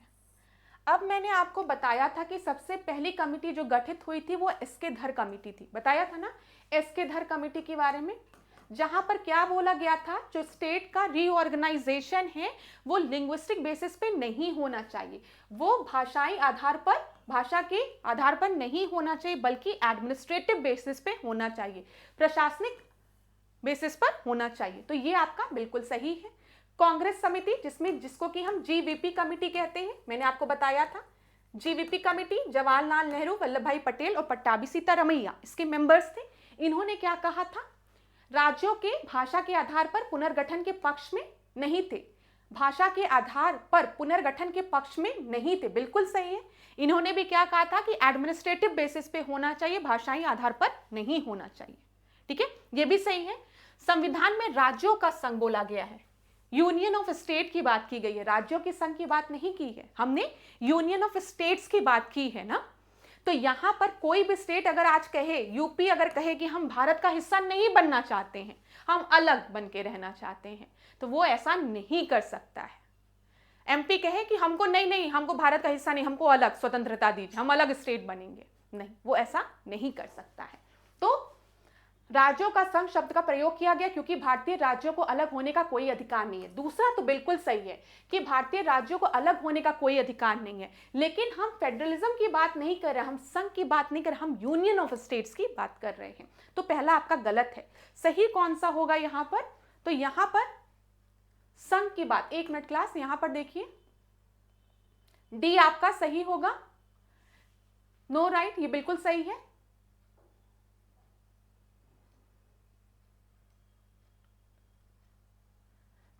संघ, all the above statements are correct. एक मिनट, एसके धर कमेटी ये सही है, ये भी सही है। एक मिनट क्लास, इसको फिर से देखते हैं, इंग्लिश हिंदी ट्रांसलेशन में लग रहा है संविधान में राज्यों का संघ बोला गया, यूनियन ऑफ स्टेट ही होगा क्या? राज्यों के संघ। ठीक है, बिल्कुल भी अलग होने का कोई अधिकार नहीं है, ये बिल्कुल सही है, यूनियन ऑफ स्टेट। ठीक है, अगर ये यूनियन ऑफ स्टेट की बात की गई है तो हमारे उसमें दिया गया ना यूनियन ऑफ स्टेट, और हम अलग नहीं हो सकते हैं, तो सही है, ये अधिकार नहीं है ना, दिया गया है ये चीज। ठीक है, सही है। एसके धर कमेटी वाला भी सही है, ये भी सही है, ये मैंने आपको बता दिया। तो उत्तर क्या होगा? डी आपका सही उत्तर होगा, सभी बिल्कुल सही हैं। यहां पर देख लीजिए क्लास, एज पर doctor Ambedkar the state have no right to secede from the federation. ये ध्यान रखिएगा, हमारे यहाँ अगर हम फेडरेशन की बात करते भी हैं तो हमारे यहाँ किसी को अधिकार नहीं है कि वो, मैंने बताया ना, उत्तर प्रदेश ये नहीं कह सकता कि हम एक अलग राज्य होंगे, हम भारत से अलग होना चाहते, नहीं, ऐसा एमपी भी नहीं कह सकता है। तो ध्यान दीजिएगा इसको। चलिए अगला प्रश्न देखते हैं, क्या दिया गया है यहाँ पर? Which of the following were the member of state reorganisation act form by Indian government in 1953। मैंने आपको बताया था ये चीज कि सबसे पहले एसके धर कमेटी आई थी, फिर जीवीपी कमेटी आई थी, मैंने बताया था ना, भाषाई आधार पर इन्होंने कहा था, फिर जीवीपी कमेटी आई थी, इन्होंने भी भाषाई आधार पर कहा था, लेकिन 1953 में आंध्र प्रदेश का गठन हुआ था, पहला राज्य बना भाषाई आधार पर। इन लोगों ने भाषाई आधार का विरोध किया था, इन्होंने क्या कहा था कि एडमिनिस्ट्रेटिव बेसिस पे, प्रशासनिक बेसिस पर स्टेट्स का रीऑर्गेनाइजेशन होना चाहिए। ठीक है, ये चीज याद रखिएगा, ना कि भाषाई आधार पर। लेकिन पट्टाभी श्रीरामुलु जो थे, जिन्होंने आमरण अनशन किया, जिनको कि हम फादर ऑफ आंध्र प्रदेश के नाम से भी जानते हैं, तो आमरण अनशन करते समय इनकी मृत्यु हो गई, जिसके कारण सरकार पर प्रेशर पड़ा और पहला जो स्टेट आपका फॉर्म हुआ वो 1953 में आंध्र प्रदेश का गठन हुआ। ठीक है, तेलुगु स्पीकिंग को अलग कर दिया गया था और आंध्र प्रदेश का गठन किया गया था। ये चीज क्लियर है ना? तो यहां पर एक और कमीशन आपकी फॉर्म हुई थी 1953 में, उसके मेंबर कौन कौन थे? फैजल अली थे, के.एम. पनिक्कर थे और हृदयनाथ कुंजरू थे, तेज बहादुर सप्रू नहीं थे। यहाँ पे 2, 3, 4 कहां पे दिया गया है? सी में दिया गया, ये आपका सही उत्तर होगा। ठीक है, एक और कमेटी बैठी थी जिसको कि हम फैजल अली कमेटी भी कहते हैं, उसकी अध्यक्षता फैजल अली ने की थी। उसमें मेंबर के.एम. पनिक्कर और हृदयनाथ एच.एन. कुंजरू भी थे, याद रखिएगा। ठीक है, तो आपका आंसर सी सही है। अगला प्रश्न हम देखते हैं, विच of the following bill require the period ascent of president before presenting in the parliament. यहाँ पर क्या दिया गया है, निम्नलिखित में से किस विधेयक को संसद में प्रस्तुत करने से पहले राष्ट्रपति की पूर्व स्वीकृति की आवश्यकता होती है। तो एक बार ध्यान से देख लीजिए क्लास, अप्रूवल ऑफ प्रेसिडेंट किस कहाँ रिक्वायरमेंट होती है। मनी बिल आप सभी को पता है ना कि मनी बिल जब इंट्रोड्यूस किया जाता है तो वहां पर राष्ट्रपति की पूर्व स्वीकृति होती है। ठीक है, अब किसी राज्य की सीमा निर्धारण के लिए अगर कोई विधेयक है तो उसमें भी राष्ट्रपति की पूर्व स्वीकृति होती है। ठीक है, याद रखिएगा। भारत की संचित निधि से व्यय करने वाले विधेयक में भी राष्ट्रपति की पूर्व स्वीकृति होती है, और कराधान को प्रभावित करने वाले कोई भी विधेयक हो जिसमें राज्यों का हित निहित हो, इसमें भी। तो अगर हम देखें जितने भी यहाँ पर बिल दिए गए हैं, यहाँ पर पहले राष्ट्रपति से अप्रूवल लेने की आवश्यकता है। तो उत्तर क्या हो जाएगा, डी आपका सही उत्तर हो जाएगा। 1 2 3 4 याद रखिएगा। अच्छा प्रश्न है ये भी। यहाँ पर देखिए, bill for the formation of alteration of boundaries of the state, article 3 में बोला गया है ना कि जो बाउंड्रीज है स्टेट की उसको चेंज किया जा सकता है, बढ़ाया जा सकता है, घटाया जा सकता है, तो प्रेसिडेंट के अप्रूवल पे पहले। फिर 110 में हम मनी बिल की बात करते हैं जो कि खाली लोकसभा में ही इंट्रोड्यूस होती है, लेकिन यहाँ पर पहले प्रेसिडेंट उसको बोलता है कि इंट्रोड्यूस करिए, ये बोला गया है। फिर 117 में कंसोलिडेटेड फंड से जब चीजों को क्या करना रहता है, तो यहाँ पर भी प्रेसिडेंट के रिकमेंडेशन की आवश्यकता होती है, और आर्टिकल 274 की बात की गई, तो चारों में। चलो अगला प्रश्न देखते हैं। अगला प्रश्न ध्यान से देखिए क्लास, मैं थोड़ा स्लाइड से हटती हूं ताकि आपको प्रश्न अच्छे से दिखे। Rajya Sabha and Lok Sabha are constituent part of the parliament, on some subject they have unequal power, which of the following matter depict the difference of the power between two houses. जब भी हम पार्लियामेंट की बात करते हैं तो लोकसभा और राज्यसभा आपको पता है संसद का अभिन्न अंग होते हैं। ठीक है, लेकिन कई जगह हम देखते हैं कि दोनों में जो शक्तियों का वितरण है वो असमान है। ठीक है, वो अनइक्वल डिस्ट्रीब्यूशन ऑफ पावर की बात की गई है लोकसभा राज्यसभा में। तो कहाँ का ये अनइक्वल पावर देखी जाती है, बताइए। देखा जाएगा चीजों को, जब हम अविश्वास प्रस्ताव की बात करते हैं, जब हम नो कॉन्फिडेंस मोशन की बात करते हैं, तो आप लोग ने पढ़ा होगा जो नो कॉन्फिडेंस मोशन है वो खाली लोकसभा में इंट्रोड्यूस किया जा सकता है, ना कि राज्यसभा में। तो ओनली लोकसभा, राज्यसभा का कोई रोल नहीं है इसमें। ठीक है, अनुदान की मांग पर मतदान करने की शक्ति, ठीक है, vote power to vote on demand for grants, ये खाली लोकसभा के पास इसका पावर होता है। ठीक है, जो ग्रांट्स दिए जाते हैं स्टेट को, राज्यसभा के पास नहीं होता है, तो अनइक्वल शक्ति है। अब देखिए दूसरा क्या दिया, उच्च न्यायालय के न्यायाधीशों पर महाभियोग चलाना। अभी हमने देखा कि किस तरीके से जो जजेस हैं कोर्ट के उनको रिमूव किया जाता है। यहां पर लोकसभा और राज्यसभा दोनों का इन्वॉल्वमेंट होता है ना, तो इक्वल पावर है। तो यहां पर लोकसभा की भी बात की जाती है और राज्यसभा की भी। ये तीसरा पॉइंट है, ध्यान दीजिएगा। राज्य सूची में सूचीबद्ध विषय पर राष्ट्रीय हितों में कानून पारित करना। जब भी कोई लॉ आपका पास होता है in national interest on the subject enumerated in state list, ये अधिकार कौन देता है, राज्यसभा देता है। याद रखिएगा, नेशनल इंटरेस्ट में अगर कोई भी मैटर है जो कि स्टेट लिस्ट में है, ठीक है, तो अगर यूनियन चाहे तो उस पर लॉ बना सकता है, लेकिन किसके, वो लॉ पहले किसके द्वारा, कौन ये पावर देता है, राज्यसभा देता है, ये याद रखिएगा। Creation of all India service, यहां पर भी राज्यसभा का रोल होता है। तो अगर हम देखें 3 में इम्पीचमेंट, महाभियोग की जब हम बात कर रहे हैं, ठीक है, तीसरा जो है उच्च न्यायालय के न्यायाधीशों पर महाभियोग चलाने की बात, इसमें लोकसभा और राज्यसभा की समान शक्तियां हैं, लेकिन और सब में लोकसभा और राज्यसभा में से कोई एक ही अधिकार रखता है। तो उत्तर क्या हो जाएगा, यहां पर हम 3 को हटा दें, 3 कहां दिया गया है, यहां दिया गया है, यहां दिया गया है, 1 2 4 5, ठीक है, सी आपका सही उत्तर होगा। ठीक है, एक बार देख लेते हैं हम। देखिए जब भी हम नो कॉन्फिडेंस मोशन की बात करते हैं, अविश्वास प्रस्ताव की बात करते हैं, तो किसके पास शक्ति होती है, मतलब लोकसभा। लोकसभा में ही खाली नो कॉन्फिडेंस मोशन पास होता है, क्लियर है ना। राज्यसभा में क्यों पास होगा, वैसे भी वो परमानेंट हाउस है, डिसॉल्व ही नहीं हो सकता है। अनुदान की मांग पर मतदान, जब ग्रांट्स की हम बात करते हैं तो यहाँ पर खाली लोकसभा में वोटिंग कराई जाती है, राज्यसभा का कोई इन्वॉल्वमेंट नहीं होता है। महाभियोग की बात करते हैं अगर हम सुप्रीम कोर्ट के जजेस या हाई कोर्ट के जजेस की, तो यहाँ पर दोनों सदन का अधिकार होता है, लोकसभा राज्यसभा, जो दोनों हमने डिस्कस भी किया है। राष्ट्रीय हित में राज्य सूची पर कानून बनाना हो तो यहाँ पर केवल किसका अधिकार होता है, राज्यसभा का, ठीक है।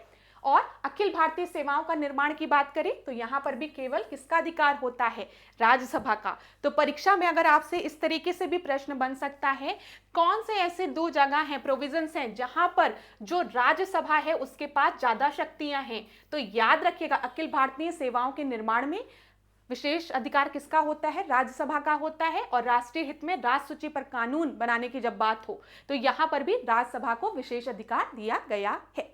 क्लियर है ना। चलो अगला प्रश्न हम देखते हैं। ये मैंने आपको बता दिया, आर्टिकल देखना होगा तो आप आर्टिकल भी देख सकते हैं। यहां पर 312 की बात करेंगे, ऑल इंडियन सर्विसेज की जब हम बात कर रहे हैं, ऑल इंडिया सर्विसेज की।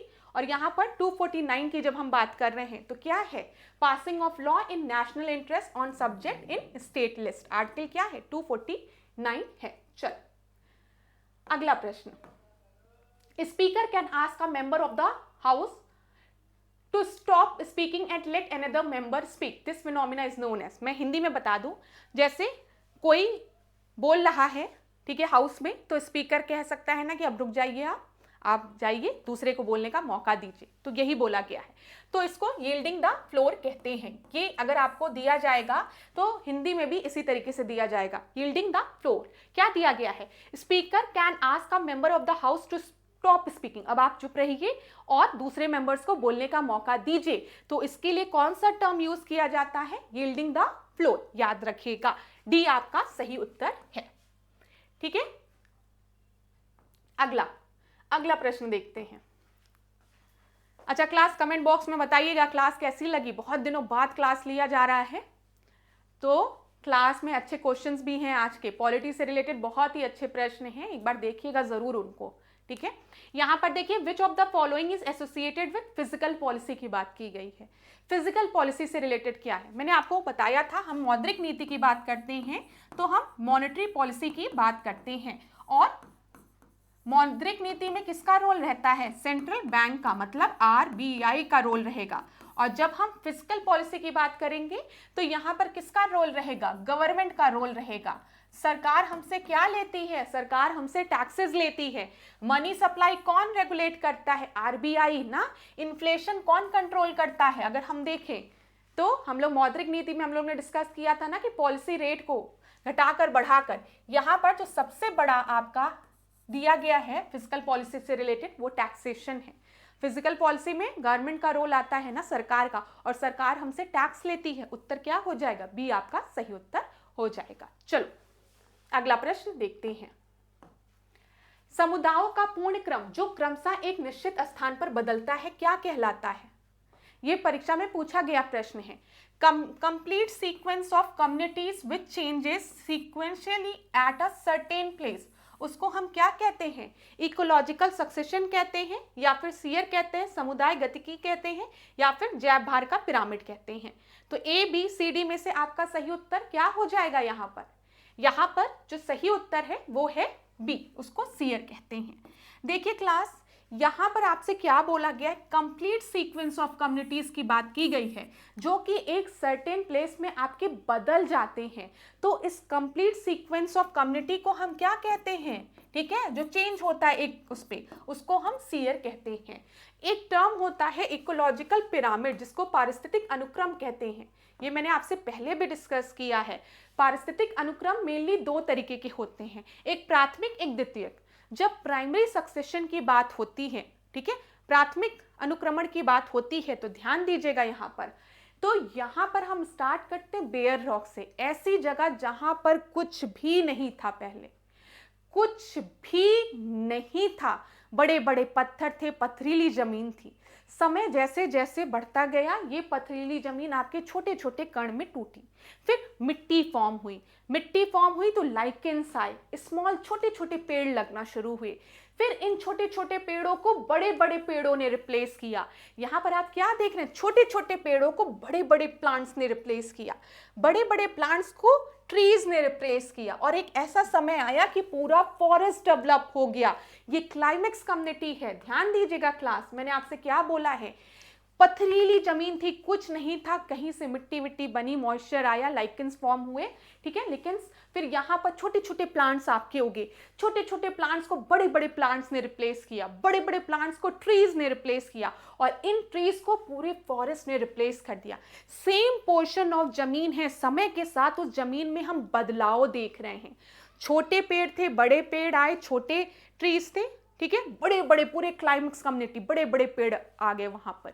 तो ये सीक्वेंशियल चेंज हो रहा है ना, इसी को हम सीयर कहते हैं, और इस पूरे प्रोसेस को हम क्या कहते हैं, सक्सेशन कहते हैं, ठीक है।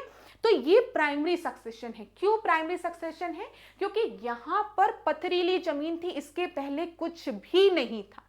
समझ में आ रहा है, कोई भी लिविंग स्पीशीज यहां पर नहीं थी, लेकिन समय के साथ हमने देखा फ्लोरा और फौना दोनों का डेवलपमेंट हुआ, और एक ऐसा समय आ गया कि पूरा जंगल आपका बनके तैयार है। तो ये क्लाइमेक्स कम्युनिटी है। अब सपोज करो अचानक से जंगल में आग लग गई, सुनते हो ना, जंगल में आग लग गई। तो जंगल में जब आग लगी तो पूरा जंगल आपका डिस्ट्रॉय हो गया, जल के राख हो गया।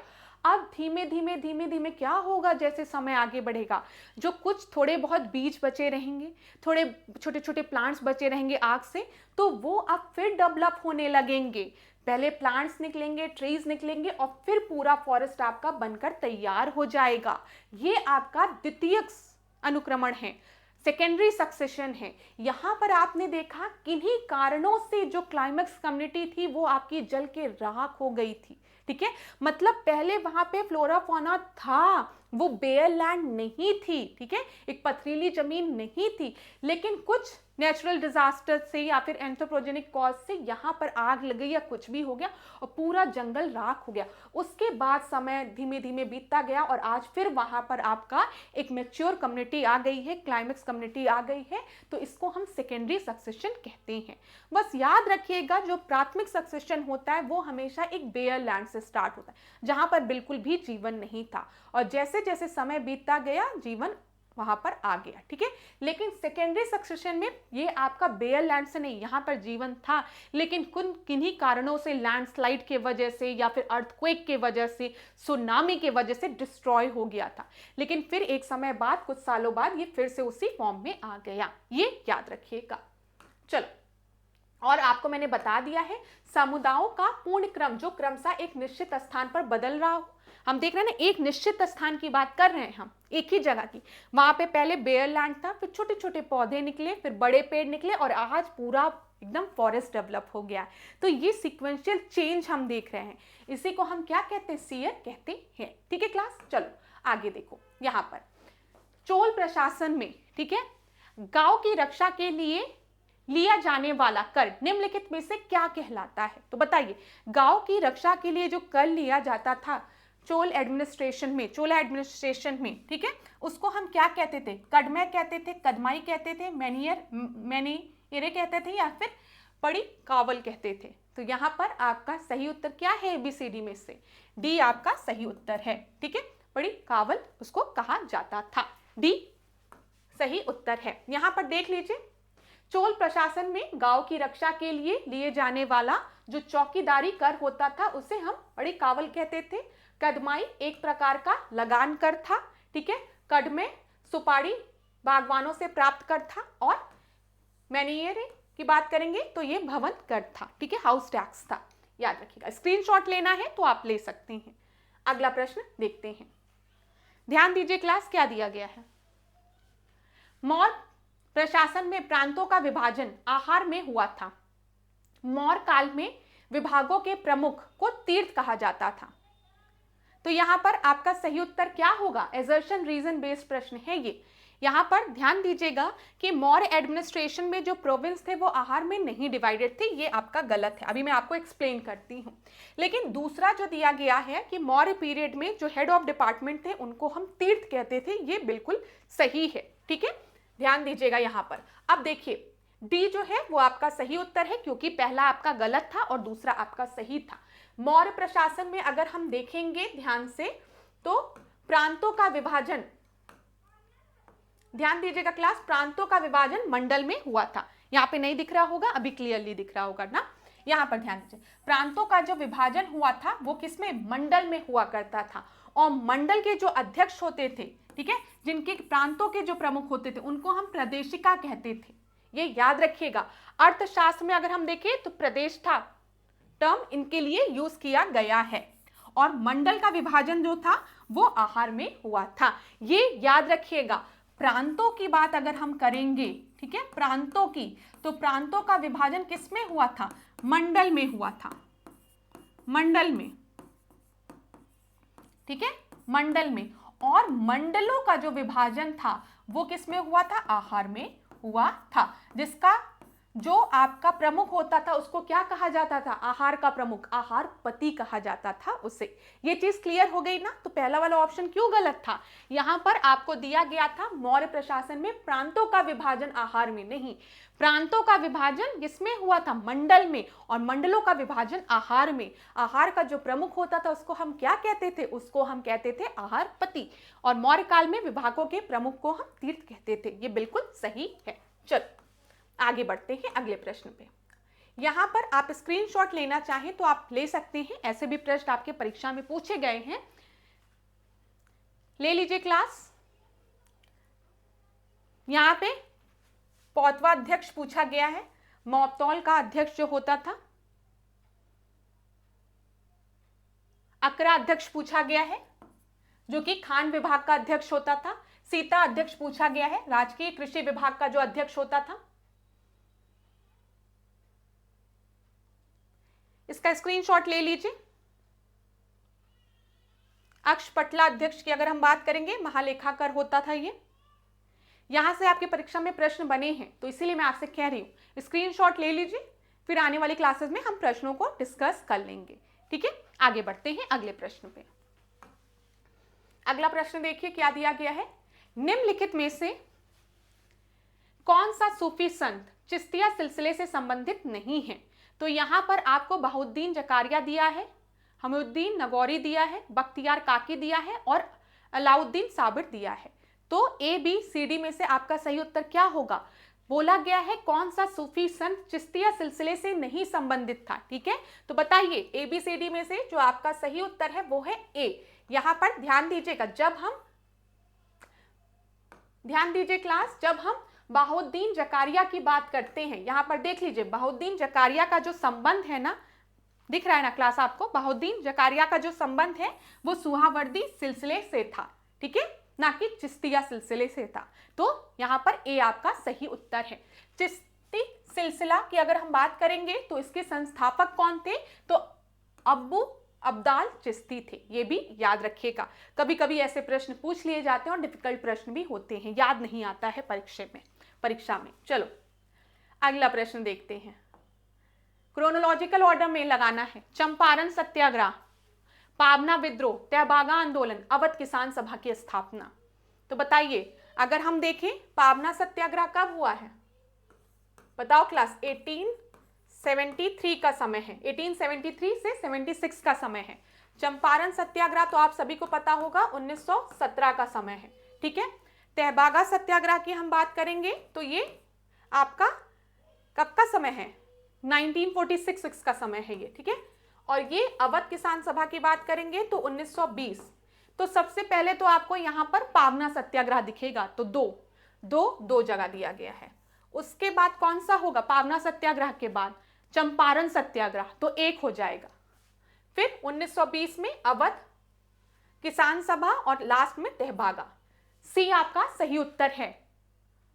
सी क्या है, सही उत्तर है। कहीं पर भी लग रहा है कि मैम बहुत जल्दी आंसर दे रही हैं तो वीडियो को पॉज कर लीजिए, क्योंकि क्लास आपकी ऐसे ही लंबी हो रही है, तो थोड़ा टाइम को भी ध्यान में रखेंगे। यहाँ पर आपको पता है ना, चंपारण सत्याग्रह की जब हम बात करेंगे 1917, किसने महात्मा गांधी को चंपारण में बुलाया था, राजकुमार शुक्ल ने बुलाया था ना कि आइए वहां पर मिलिए चंपारण के किसानों से। उनको क्या बोला, उनको फोर्सफुली नील की खेती कराई जा रही थी और मार्केट में क्या आ गया था, बताइए, इंडिगो आ गया था। चलो, भारतीय राष्ट्रीय आंदोलन की निम्नलिखित घटनाओं को अवरोही क्रम में व्यवस्थित करना है। तो establishment of independent labour party, establishment of Hindustan socialist republic association, ठीक है, स्टैब्लिशमेंट ऑफ बहिष्कृत हितकर्णी सभा और स्टैब्लिशमेंट ऑफ स्वराज पार्टी। तो स्टैब्लिशमेंट ऑफ स्वराज पार्टी कब हुआ है? 1923 में हुआ है ना, जब महात्मा गांधी ने 1922 में असहयोग आंदोलन को वापस ले लिया, तो इंडियन नेशनल कांग्रेस के ही कुछ लीडर्स मतलब आईएनसी से सेपरेट होकर स्वराज पार्टी का निर्माण करते हैं, सीआर दास और मोतीलाल नेहरू ना। और बाद में पता है आपको कि सीआर दास की मृत्यु हो जाती है और स्वराज पार्टी आपकी मतलब खत्म हो जाती है और मोतीलाल नेहरू पुनः जो है वो इंडियन नेशनल कांग्रेस को ज्वाइन कर लेते हैं। लेकिन महात्मा गांधी ने असहयोग आंदोलन जो वापस ले लिया था, उसी के कारण स्वराज पार्टी का निर्माण होता है, जिसकी गठन 1923 में सीआर दास और मोतीलाल नेहरू द्वारा किया जाता है। स्टैब्लिशमेंट ऑफ बहिष्कृत हितकर्णी सभा की अगर हम बात करेंगे तो 1924 कौन है? B R Ambedkar.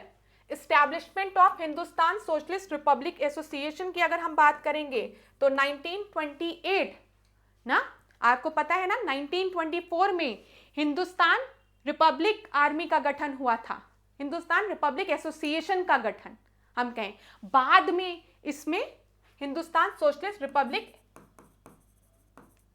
एसोसिएशन इसको कर दिया गया था। कब? 1928 में, जब इसमें भगत सिंह भी आते हैं, शामिल होते हैं। Establishment of independent labour party की अगर हम बात करेंगे तो 1936।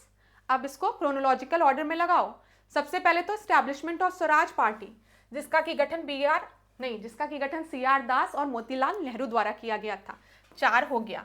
फिर उसके बाद 1924 में बहिष्कृत हितकर्णी सभा, 3 हो गया। 2 आपका हो गया HSRA, Hindustan socialist republic association, और 1936 में इंडिपेंडेंट लेबर पार्टी। ए सही उत्तर है। ठीक है क्लास, ऐसे भी प्रश्न आपके परीक्षा में पूछे जाते हैं। और डी आपका सही उत्तर दिया है, क्यों? देख लेते हैं हम एक बार। सबसे पहले 1923 तो 4 हो गया ना। अच्छा, यहां पर देखिए डिसेंडिंग ऑर्डर दिया गया है क्लास, ये याद रखिएगा, डिसेंडिंग ऑर्डर की बात की गई है यहां पर, तो आपका सही उत्तर डी हो जाएगा। ठीक है, ये भी चीज पेपर में आप लोग ध्यान दीजिएगा, जो आपको मैंने आंसर बताया है, ठीक है, वो बिल्कुल सही है। आप देखेंगे अगर हम स्वतंत्र श्रमिक पार्टी की बात करेंगे तो इसका गठन कब हुआ है? 1936 में हुआ है, इंडिपेंडेंट लेबर पार्टी का, मैंने भी आपको यही बताया है। लेकिन यहां पर डिसेंडिंग ऑर्डर की बात की गई थी, ऑर्डर मैंने ध्यान नहीं दिया। तो स्वतंत्र श्रमिक पार्टी की स्थापना 1936 में बी आर अंबेडकर द्वारा की गई थी। एक बार हम रिवाइज कर लेते हैं। HSRA की जब हम बात करेंगे तो याद रखिएगा 1928 में, ठीक है, यहां पर सोशलिस्ट टर्म कब जोड़ा गया? जब इसमें भगत सिंह भी शामिल हुए। ठीक है, तो चंद्रशेखर आजाद और भगत सिंह, याद रखिएगा। बहिष्कृत हितकर्णी सभा की बात करेंगे तो बी आर अंबेडकर 1924, और 1923 में मोतीलाल नेहरू और सीआर दास द्वारा स्वराज पार्टी का गठन हुआ था। डी क्यों है? क्योंकि डिसेंडिंग ऑर्डर पूछा गया था। अगला प्रश्न देख लीजिए क्या है। गांधी दास पैक्ट निम्नलिखित में से किस वर्ष हुआ था? तो बताइए 1927, 1924, 1933 या 31। तो याद रखिएगा गांधी दास पैक्ट जो हुआ था वो 1924 में हुआ था। यहां पर बी आपका सही उत्तर है, नवंबर 1924 में। अगला प्रश्न देखें, निम्नलिखित में से कौन सी घटना सबसे पहले घटित हुई थी? बताओ। Cripps mission, CR formula, Pakistan की मांग, वेबल प्लान। तो यहां पर अगर हम देखें सीआर फॉर्मूला 1944, पाकिस्तान की मांग 1940, क्रिप्स मिशन 1942 का समय है, वेबल प्लान 1945 का समय। तो सबसे पहले पाकिस्तान का डिमांड हुआ है 1940 में। सी आपका सही उत्तर है। देख लीजिए, जब हम मुस्लिम लीग की बात करते हैं, मुस्लिम लीग ने लाहौर सेशन में 1940 में पाकिस्तान की डिमांड की थी। ठीक है, वेबल प्लान 1945 में आया था। सीआर फॉर्मूला की जब हम बात करते हैं 1944 में, और क्रिप्स मिशन 1942 में, जैसा कि मैंने आपको बता दिया। अगला प्रश्न देखते हैं यहां पर, लाहौर की संधि, मद्रास की संधि, फैजाबाद की संधि, इलाहाबाद की प्रथम संधि, मैच करना है। तो बताइए सही उत्तर क्या होगा?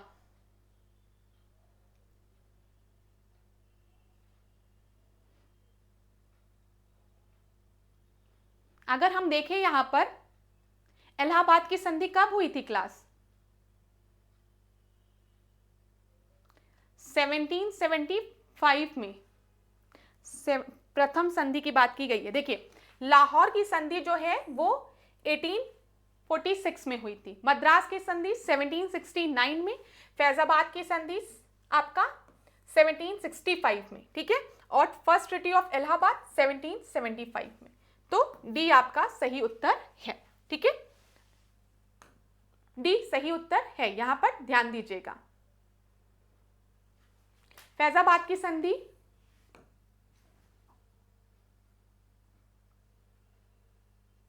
तो यहां पर आंग्ला सिख युद्ध 1845 में हुआ था, इसमें पश्चात लाहौर की संधि हुई थी 1846 में। यहां पर देख लिया हम लोग, लाहौर की संधि 1846 में, ठीक है।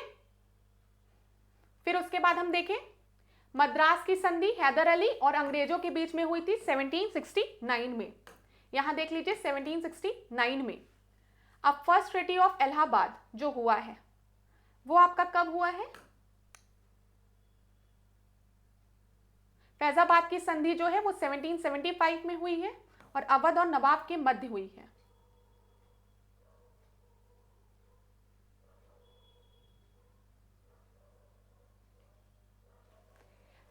सेवनटीन 1764 में बक्सर का युद्ध हुआ था ना, और बक्सर के युद्ध के बाद इलाहाबाद की संधि हुई थी। तो इलाहाबाद की संधि 1765 में हुई थी। हाँ, 1757 में प्लासी का युद्ध हुआ था। तो 1765 दिया है क्या यहाँ पे? 1765, तो ये आपका इलाहाबाद की संधि, इसको करो, इसमें कुछ गलती है, ठीक है, यहां पर ध्यान दीजिए क्लास, इसको इरेज करते हैं, क्योंकि ये चीज तो क्लियर है कि जब बक्सर का युद्ध हुआ था 1764 में, उसके बाद जो संधि हुई थी उसको हम इलाहाबाद की संधि कहते हैं ना। बक्सर के युद्ध के बाद, बक्सर का युद्ध 1764 में हुआ था, इलाहाबाद की संधि 1765 में हुई थी। यहां पर ध्यान दीजिएगा, वहां पर उत्तर आपका गलत दिया गया है। तो जो भी यहां पर ऑप्शन दिए गए हैं ये बिल्कुल सही है, ए आपका सही उत्तर होगा, ठीक है, ये याद रखिएगा। चलो यहां पर इसको काट दो। अगला प्रश्न हम देखते हैं, इलाहाबाद की संधि कब हुई है? 12 अगस्त 1765 में बक्सर के युद्ध के बाद, ठीक है। मुगल सम्राट शाह आलम द्वितीय और अंग्रेजों के मध्य ये संधि हुई थी, जिसमें बंगाल, बिहार और उड़ीसा की दीवानी कंपनी को दे दी गई थी और अवध के नवाब से कड़ा और इलाहाबाद के जिले लेकर दे दिए गए थे, ठीक है। सम्राट को अवध के नवाब से कड़ा और इलाहाबाद के जिले दे दिए गए थे, ये याद रखिएगा यहां पर क्लास। ये आपका गलत है, यहां पर ए आपका सही उत्तर होगा, क्योंकि हम देखते हैं जो फर्स्ट ट्रीटी ऑफ इलाहाबाद है वो बक्सर के युद्ध के बाद हुई थी 1765 में।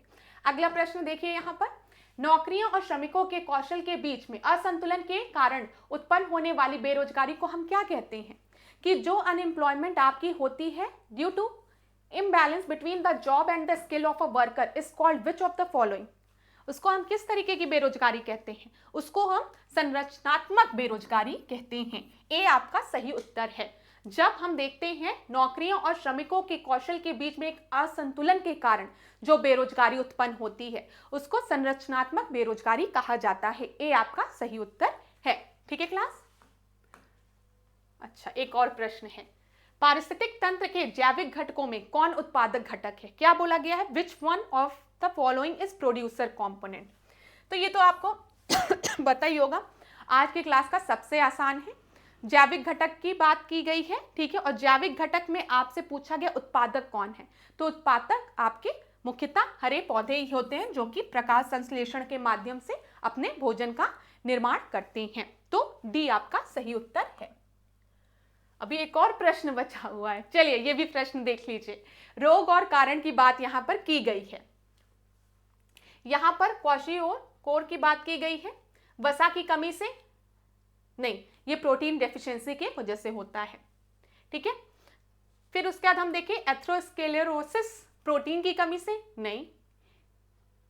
फिर आपको दिया गया एफ्लाटॉक्सिन, फिर इंडेमिक एसाइटिस। यहां पर आपका सही उत्तर क्या होगा? जो एफ्लाटॉक्सिन है ना, ये फफूंद के कारण होता है, ठीक है, और सब आपका गलत है। यहां पर देखिए तो सी आपका खाली करेक्टली मैच्ड है और सब आपका गलत है, ठीक है। कौन सा सही सुमेल पूछा गया है? तो सी आपका सही उत्तर है। मैंने आपको बताया क्वोशरकोर की जब हम बात करेंगे या फिर मेरिस्मस की हम बात करेंगे, ठीक है, ये दोनों किसकी कमी से होता है? प्रोटीन की कमी से होता है।